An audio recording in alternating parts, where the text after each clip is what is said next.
ce qui m'intéressait peut-être le plus, enfin, c'est bizarre de dire ça, c'est pas comme s'il y avait une hiérarchie, qu'il y avait des trucs qui m'intéressaient, d'autres qui m'intéressaient pas. Mais quand même, tout ce qui tient au jeu d'acteur, comment on prononce les répliques, comment on incarne la scène, comment on incarne le texte, tout ça, c'est quand même ce qui m'excite le plus, je pense, sur le tournage. Et ça, j'étais vraiment bien placé en étant devant la caméra, avec les comédiens. Puis même, tu sais, c'est quand même vraiment structuré autour de la relation des deux personnages principaux. Et il y a un truc, c'est qu'on avait une complicité qui était que à nous. Ça veut dire que parfois, on faisait un plan et personne ne savait exactement ce qu'on allait faire. On s'était donné des instructions entre nous, on se disait, je fais ça, ouais, on fait ça. Et ça crée une vraie complicité entre Mamadou et moi qui appartenait qu'à nous. Et je pense que ça participe du fait que la relation, elle fonctionne. Donc ouais, ça a été la double casquette, franchement. Ouais, en fait, il y a un autre truc aussi, que vu que moi j'étais grave stressé sur le tournage en vrai, parce que c'était mon premier, je me disais que si je me foirais, j'allais avoir une vie de merde pour le restant de ma fin, des trucs, enfin tu me mettais la pression, tu vois. Et le personnage que je jouais, Renard, c'était vraiment relax, quoi. Donc à chaque fois que je jouais, ça me détendait de fou, quoi. Ça fait plaisir, une petite pause de... D'un coup, j'étais débile pendant 2 minutes et ça me permettait de... Waouh, tu respires, quoi. Mais ça, c'était agréable aussi, ouais. C'est vrai, hein. Quand est-ce que je sors du perso, comme Anthony Perkins dans Psychose.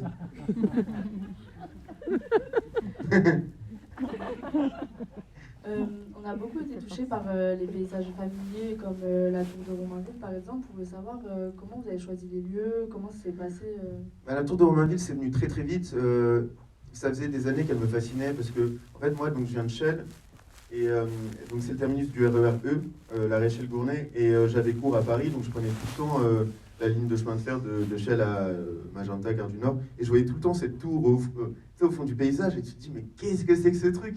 Mais ça me fascinait, ça m'obsédait, genre mais qu'est-ce que c'est que cet engin? J'en ai jamais entendu parler. Et j'ai eu beaucoup de mal à trouver son nom et à réussir à marcher jusqu'à elle. Enfin, c'était vraiment une aventure d'accéder à la tour de Romainville, parce que j'habitais en fait à 30 km d'elle, et je la voyais tous les jours.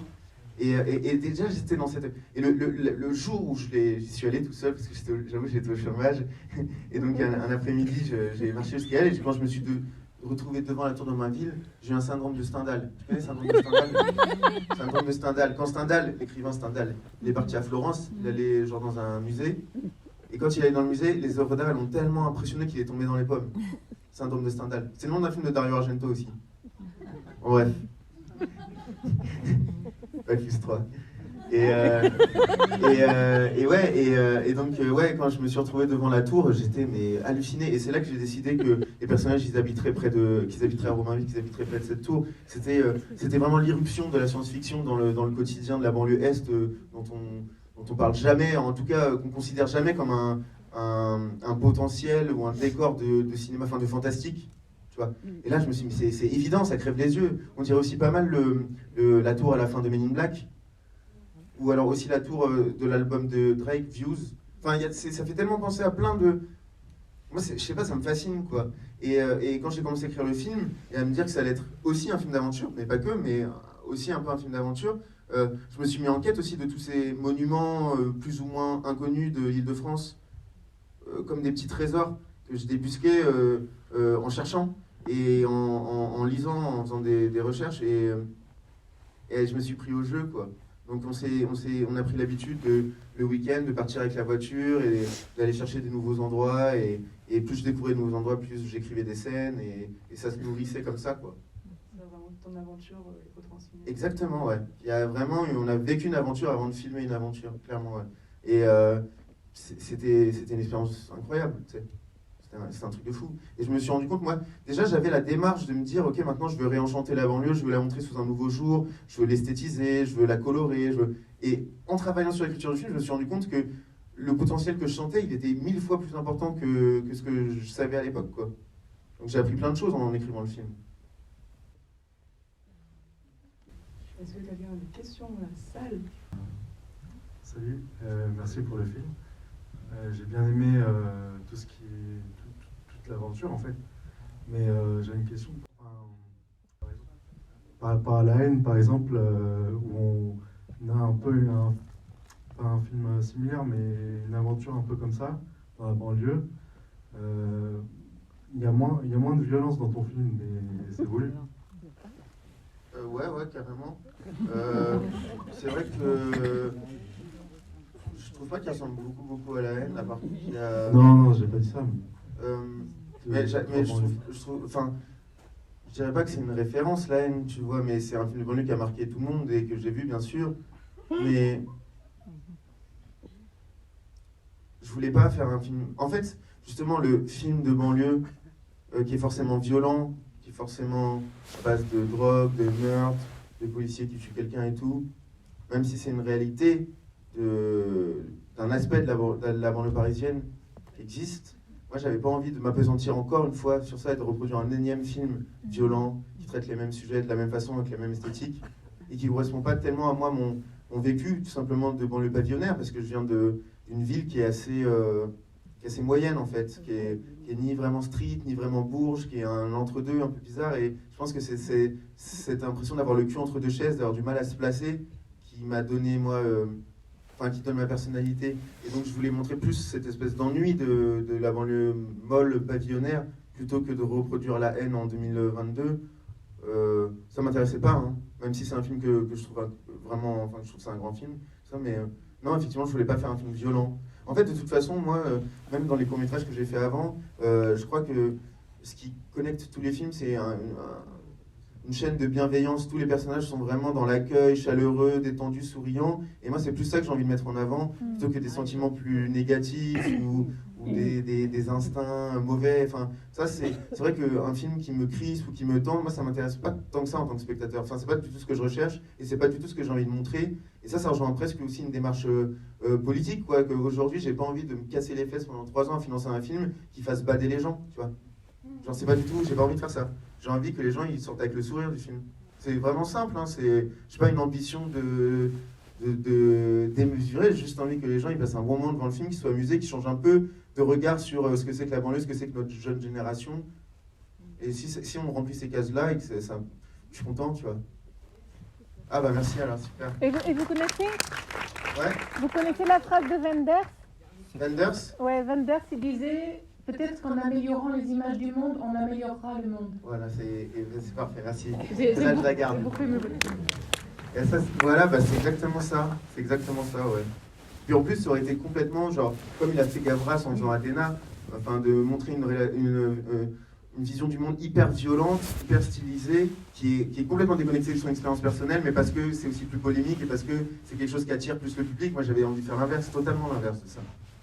J'aurais eu l'impression d'être complètement un menteur, genre, moi je suis pas un mec de cité, je suis pas un mec qui a un gun et machin, je suis un petit mec de banlieue pavillonnaire qui écoute du rap, mais qui vit pas du tout cette réalité-là, et j'avais envie d'être un tout petit peu sincère, quoi. Enfin, un maximum sincère, en fait. Merci pour ça. Ouais, c'est le minimum, en vrai. Ouais. Oui, bah d'abord merci pour le film. Franchement, c'est par rapport à ce que vous positionnez, on a vraiment envie d'aller se balader avec eux en... Ouais, pas tout le monde en même temps, parce que j'ai pas envie que ça devienne le 21e arrondissement non plus. Hein, Ouais, c'est ça, mais c'est vrai en vrai. Ouais, c'est ça, c'est pour ça que c'était important de le montrer à Montreuil aussi. Je voulais savoir, en fait, tous les lieux que vous montrez, là, ils existent vraiment tous, vous en avez créé. Je pense au laser notamment, je crois à Sergi Pontoise. Alors, c'est une bonne question, ça dépend. Parce que parfois je triche un peu. Je suis obligé de tricher un tout petit peu. Par exemple, le chantier de l'artefact, c'est pas vraiment à Saint-Rémy-les-Chevreuses. Mais c'est un autre endroit qui existe. On n'a pas tourné en studio, bien sûr. C'est pas du tout ce genre d'économie de cinéma qu'on a. Nous, on est vraiment en train de travailler sur le réel. À part la dernière séquence sur la plage, où on recrée le décor. Mais le laser existe, ouais. Le laser existe. Le Sergi Pontoise. En revanche, le jour où on allait tourner, il n'était pas là, parce qu'il n'est pas tous les jours de la semaine. Donc on a dû le refaire. Mais on l'a pas inventé. Il y a plein de trucs comme ça en fait. Par exemple, quand on est dans les carrières, on n'est pas vraiment dans le tunnelier de la ligne 16 à Chelles, on est en fait dans les carrières de Méry-sur-Oise. Parfois je m'arrange, mais c'est des vrais décors qui existent vraiment. Juste, par exemple, quand on arrive sur le chantier du Grand Paris Express avec l'artefact, en fait c'est pas un chantier du Grand Paris Express et c'est nous qui mettons les panneaux. Et d'ailleurs c'est marrant parce que la semaine dernière j'étais à la Société du Grand Paris et on me fait... alors, on se souvient pas vous avoir donné les autorisations de tourner sur le chantier. Quel est le site, quelle est la ville de l'emplacement où vous tournez? Moi je fais, mais les gars, genre, vous savez même pas où sont vos chantiers, genre c'est pas du tout un de vos chantiers, on a juste mis une pancarte. Donc ça marche quoi. Ouais, ils sont... Non, je pense qu'ils vont pas souvent sur les chantiers. Ouais, salut. Salut. Je trouvais que vous avez créé vraiment des super belles images, pardon. Et notamment avec des auras autour des personnages et tout, c'était vachement cool. Et je voulais savoir, c'est quoi le process qui vous a amené à créer, enfin à vouloir représenter les personnages de cette manière et à vouloir justement... Enfin, qu'est-ce qui vous a amené à ce genre de visuel? C'est vrai que j'avais envie de filmer des conversations très brutes avec un argot, enfin tu vois, presque un rapport documentaire au langage, aux personnages, à leurs préoccupations, à leur mode de vie, mais de le mettre à distance avec un vernis esthétique, quoi, de traficoter le réel, de le réarranger à ma sauce pour qu'il soit tout de suite un peu plus féerique, enfin de le réenchanter, quoi. Et ça a passé non seulement parce que dit Mamo dans la capsule, là, sur les couleurs, c'est un travail des couleurs, c'est-à-dire qu'on contrôle, nous on veut que des couleurs qui soient plutôt positives, solaires, joyeuses, gaies, pimpantes, des couleurs d'un paquet de dragibus, et toutes les autres on les vire. Donc on crée un univers visuel en contrôlant la couleur déjà. Il y a ça, et ensuite dans l'approche, la caméra qu'on a choisie, les optiques, qui sont des optiques très vieilles en fait, ça crée une texture à l'image qui les nimbe, qui les rend un tout petit peu vaporeux, et qui pareil nous télébascule directement dans une dimension un peu parallèle, un peu plus enchantée que la réalité. Ça, c'est mon truc, c'est de prendre des situations qui peuvent sembler hyper triviales, mais de les rendre féeriques, avec des artifices. Voilà. Ça répond à la question, je crois. Ouais, merci. Okay. Des fois, j'ai l'impression de pas répondre à la question, mais là, j'ai l'impression de répondre à la question. Oui? Moi, en fait, j'ai eu peur au moment où vous êtes passé sur le tunnel. Parce que j'ai eu peur que vous trouviez une chose qui fasse un peu peur, comme un monstre. Mais moi, tu vois, je mets pas de monstres dans les films. Il n'y a pas de méchants. Donc t'inquiète. Et il n'y en aura pas non plus dans le prochain. Je voulais aussi voir à la fin, il se passait quoi quand vous avez vu la pyramide? C'est les vacances après. Hein. Là, on est à l'autre bout du monde. Tu sais où c'est la pyramide à la fin? C'est au Mexique. Donc on a bien voyagé, là, on va pas rentrer tout de suite au Lila. Et on est des amis pour la vie maintenant. T'es à Paris? Moi là en ce moment, oui.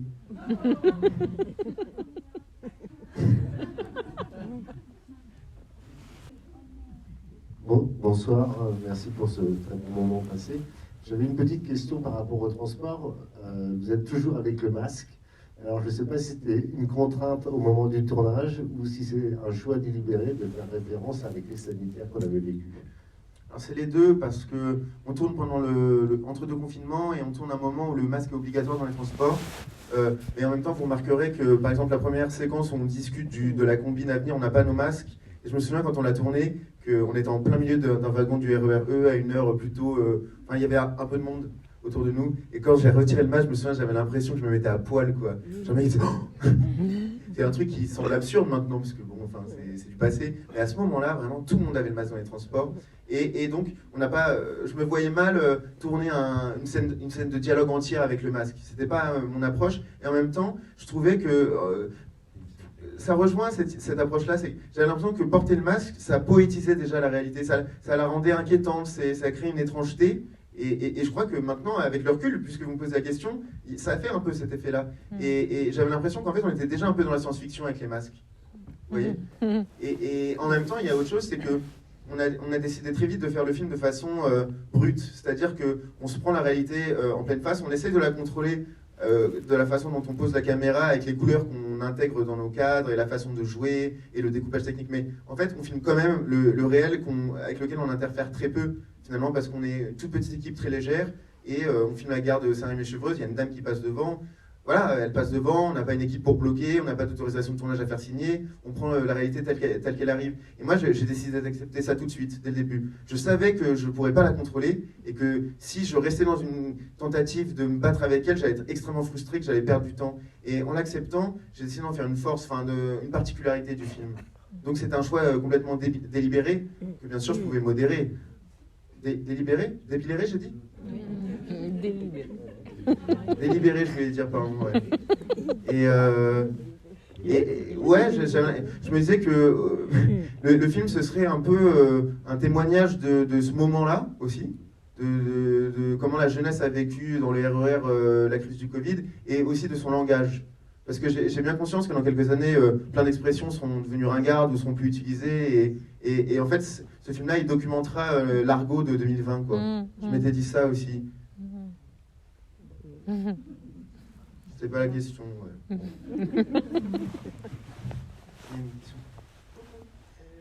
Ah, ça va? Je sais pas, dans un micro, c'est bizarre. Je voulais juste te remercier pour ce que tu avais fait de la ville dans laquelle on a grandi. Parce que j'ai trouvé que c'était super beau et très subtil en fait. Et donc voilà, je suis très touchée. Le fait de voir des images de paysages que j'ai vus quand j'étais gamine et qu'on a vus ensemble et de voir comme ça. Voilà, merci. Ça me fait plaisir que tu dises ça. Merci. C'est bien amusé. Tu rigoles, toi. Salut, j'ai une question. Est-ce que tu as le numéro du Chicken 3000? Non. Moi, je suis l'ophtalmo. Hein. Non, en fait, ça, c'est mon numéro à moi. Mais c'est pas une vraie question.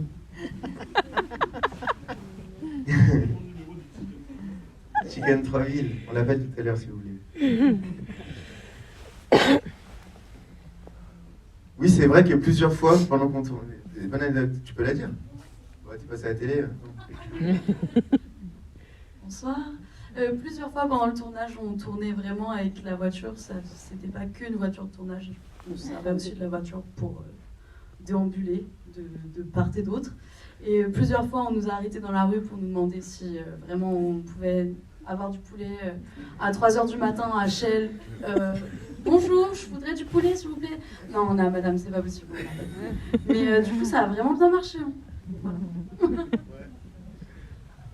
peut-être gagné plus de thunes si on avait fait ça, en fait, qu'un film. Oui, c'est vrai que plusieurs fois, des gens arrivaient à interrompre la scène en nous demandant de leur vendre du poulet. La réalité dépasse la fiction. Plus de questions, je crois. Ah, si. Bonsoir. Bravo pour le film. Et merci d'avoir fait un film qui se passe chez moi, j'ai vraiment l'impression que ça a été tourné chez moi, comme si ça a été tourné dans mon salon, dans ma cuisine. Parce que je reconnais... Beaucoup d'extérieur quand même. Ouais, non mais je veux dire...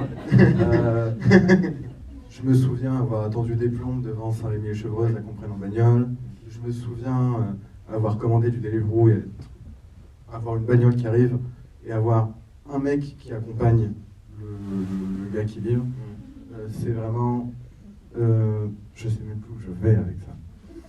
Et même sur des plans, je me demande comment est-ce que ça a été fait côté Chef-Op, côté HMC, de pouvoir reconnaître les quais de RER juste sur des plans rapprochés, sur des bouts d'escalier, sur une machine Selecta, de savoir, oh ça c'est la Ikea, par exemple. Je sais pas, je vais arrêter de parler. Non, à la base, c'était une question sur les autres influences qu'on a pu avoir, qui ont mené à ce film. Par exemple, je vois ce plan. Je me dis, c'est un plan qui pourrait sortir de Clerks de Kevin Smith.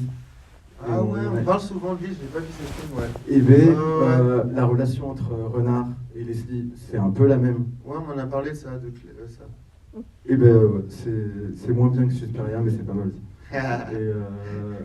Est-ce qu'il y avait d'autres références, du coup, pas Clerks, j'imagine? Non, dans le film. Oui, bah, moi, comme il disait dans la capsule, j'arrête pas de citer la capsule, moi, à ma façon, je suis un peu cinéphile, j'ai peur d'employer ce mot, mais c'est vrai que j'adore regarder des films, et quand j'ai écrit Grand Paris, j'avais en tête plein de scènes, plein d'images, plein de choses, j'avais pas l'impression d'inventer ex nihilo complètement. Et il y a des références très différentes, parce qu'il y a plein de choses, peut-être en apparence éloignées, qui me plaisent. Alors déjà Spielberg, Indiana Jones, vous l'avez compris. Et aussi, par exemple, la bande dessinée, je me disais que j'avais envie de faire un Tintin en Seine-et-Marne, quoi. Et Miyazaki, comment il travaille la couleur. tu vois, ça se mélange bizarrement avec le décor de la banlieue parisienne. Mais justement, j'aimais cette bizarrerie. J'ai envie de travailler des références qui ont pas grand-chose à voir a priori ensemble. Et Greg Araki, Nowhere, Mysterious King, c'est des films qui m'ont beaucoup influencé aussi. Puis des comédies plus récentes, notamment les comédies qu'a produit Chomet, parce que moi, c'est vrai, quand j'ai vu La fille du 14 juillet, et ensuite quand j'ai vu Gaz de France, donc de Perret Jadko et de Benoît Forjat, ça m'a énormément marqué, quoi. Après, beaucoup de buddy movies américains, Rush Hour, 21 Jump Street, Pineapple Express, et Stoner Movies, Harold et Kumar, enfin, tu vois, c'est des trucs qui n'ont pas grand-chose à voir. Même Veraceta Cool, par exemple. Moi, j'adore Happy Chateau Veraceta Cool, tu vois. Truc vraiment... 21 Jump Street et Veraceta Cool, c'est pas forcément les mêmes genres de films, quoi. Et bah, c'est les films que je préfère. Tu vois. Donc, moi, j'aime bien l'idée de l'hétérogénéité et de remixer à ma sauce à travers mon expérience personnelle, tu vois. Et un ton un peu... enfin, un angle, quoi. Et oui, c'est vrai que je me nourris énormément de films, tout le temps. Enfin, c'est ma passion, quoi, de regarder des films. Enfin, j'ai aucune honte, en tout cas. Non, bah, faut pas. Faut pas avoir honte. De toute façon, c'est un peu notre point commun ce soir, je pense. Non, surtout pas, parce que c'est très réussi. Bravo. Ah, j'ai beaucoup aimé. J'avais déjà beaucoup aimé le court-métrage qui le précède. Ah oui, Grand Express. Ouais. Et voilà, bravo, c'est ça que j'ai envie de te dire. J'étais hyper contente de retrouver les personnages sur grand écran et voilà, avec d'autres aventures quand même enrichies, quoi. Et d'autres personnages. Et d'autres personnages, ouais, non, vraiment bravo. J'ai voilà, beaucoup aimé. Bravo. Merci, on a dit qu'on avait bien réussi. Bravo à toi. Ouais. Et puis merci à vous de nous accompagner toujours. Et c'est chouette de pouvoir vous retrouver aussi sur des rencontres qui sont différentes. Ça, c'est sûr. Quoi ? Normal.